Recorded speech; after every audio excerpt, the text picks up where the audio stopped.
Bonjour à tous. Alors, j'ai longtemps repoussé cette vidéo parce que c'est quelque chose que l'humain a du mal à concevoir. Mais ayant de plus en plus de personnes agressives dans les commentaires à ce sujet, j'ai décidé de leur répondre comme à mon habitude avec bienveillance dans cette vidéo. Et je comprends tout à fait qu'on puisse avoir du mal à entendre certaines choses concernant le sort d'un pédophile ou d'un meurtrier, se dire qu'ils finiront par passer à la lumière. Mais il faut bien différencier l'âme de l'être existentiel. Pour tout vous dire, nous avons déjà eu avec Cindy de nombreux défunts qui nous insultaient, qui étaient très violents, voire pire, sans trop rentrer dans les détails. Et pourtant, nous en avons tiré d'énormes leçons à les aider. Voilà aujourd'hui ce que je vais essayer de vous expliquer, et bien sûr, je le rappelle, nous ne détenons pas la vérité absolue. Ce sont seulement nos expériences de médium et de passeurs d'âme que nous vous partageons depuis quelques années déjà. Allez, on y va, c'est parti!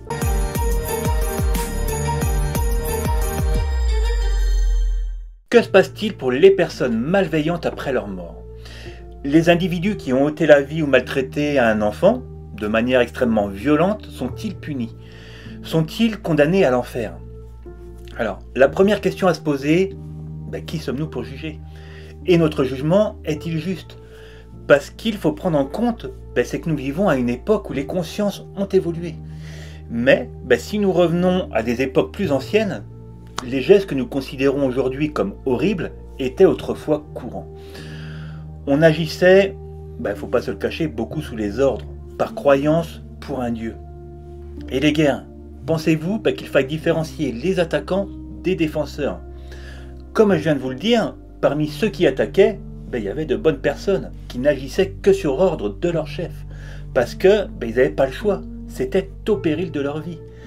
Et pareil, pour ceux qui se défendaient, ils pouvaient éprouver autant de haine et avoir des intentions meurtrières. Alors, dans ce contexte, comment différencier le bien du mal?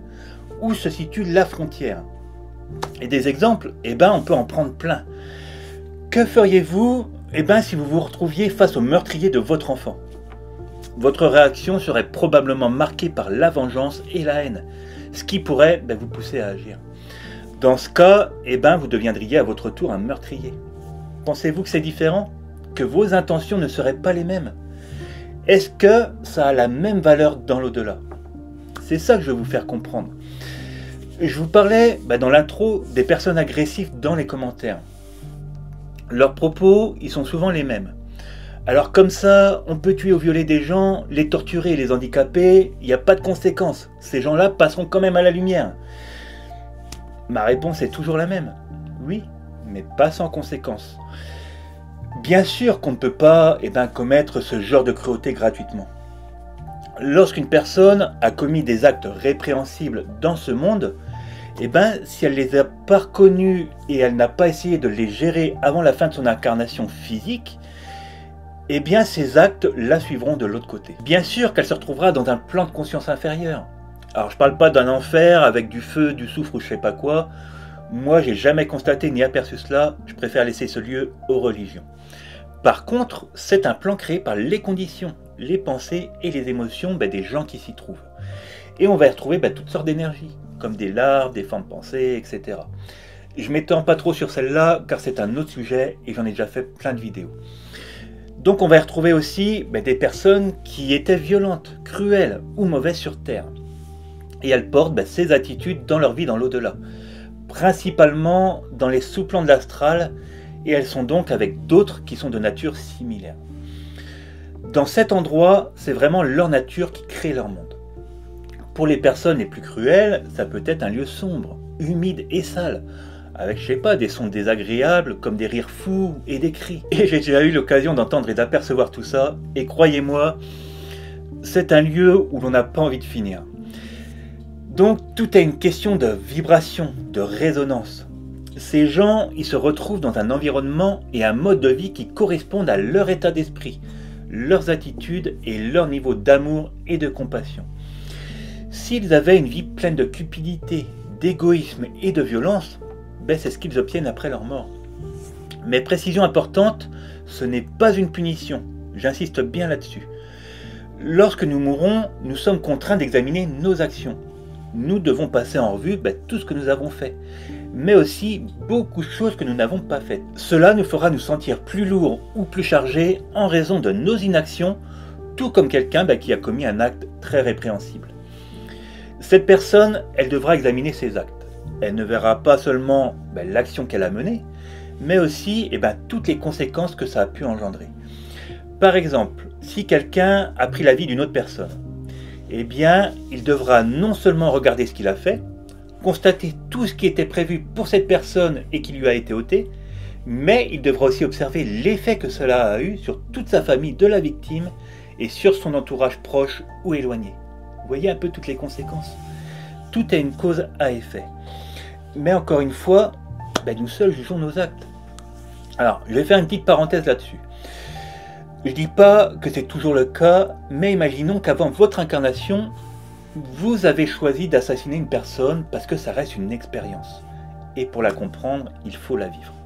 Alors ça en choque peut-être certains, mais de vous à moi, si nous avons vécu rien qu'au Moyen-Âge, nous n'avons pas dû faire que des trucs jolis.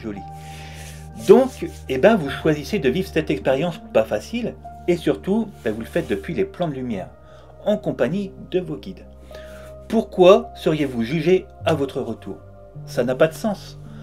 Par contre, au moment où vous l'avez choisi, vous saviez que vous auriez une prise de conscience à avoir, une compréhension nécessaire pour entamer ce cheminement vers votre évolution. Ça fait partie de l'expérience, car oui, tout ne se passe pas que sur notre plan physique, tout continue de l'autre côté. Et ça, je peux vous dire qu'on le constate à chaque fois dans nos contacts défunts. C'est pas un dieu ou un guide qui se tient de l'autre côté pour vous juger. C'est vraiment nous-mêmes qui pouvons progresser, nous développer et acquérir une certaine conscience si nous portons de mauvaises actions. Alors oui, pour progresser, nous devons comprendre ce que nous avons fait et à quel point c'était inapproprié. Il n'y a aucune influence par un être supérieur à part notre être essentiel, qui est juste nous-mêmes. Et vous savez, sur Terre, le bien et le mal sont plutôt subjectifs. Rappelez-vous, je vous disais avant que si une personne a fait du mal et qu'elle n'a pas essayé de le gérer avant la fin de son incarnation physique, ses actes la suivront de l'autre côté. C'est très important de le faire. Il y a de nombreuses situations où des gens sont allés en prison, ont réalisé leurs erreurs et sont devenus des personnes vraiment merveilleuses. Mais il n'y a pas besoin d'aller jusque-là. Vous avez peut-être déjà été horrible et grossier envers quelqu'un sans voir le mal que vous lui avez fait sur l'instant. Ou, je sais pas, peut-être avez-vous frappé un enfant ou maltraité un animal sans défense. Et là, pour le coup, vous vous êtes senti vraiment honteux. Essayez d'imaginer ce sentiment de culpabilité et de remords amplifié 1 million de fois.